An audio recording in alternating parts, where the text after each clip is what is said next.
Hi friends, நான் இப்போ ஒரு வீடியோஸ் போடுறேன், அதை நீங்கள் பாருங்கள். இப்போ வர ஜீரகமெல்லாம் இப்படி தான் இருக்குது போல். நாங்கள் வாங்கின ஜீரகம் இப்படி தான் இருக்குது.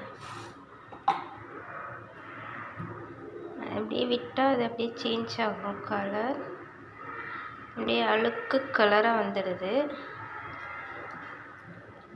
பாருங்கள், இப்படி தான் இருக்குது ஜீரகம். இது நான் ஒரு சூப்பர் மார்க்கெட்டில் வாங்கினேன்.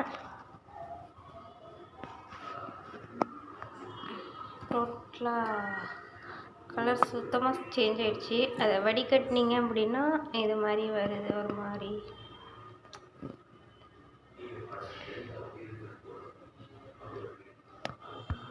இது மூலமாக ஒரு சின்ன டிப் சொல்கிறேன். யாராக இருந்தாலும் ஜீரகம் வாங்குனீங்க அப்படின்னா இது மாதிரி செக் பண்ணிவிட்டு அதுக்கப்புறம் யூஸ் பண்ணுங்கள்.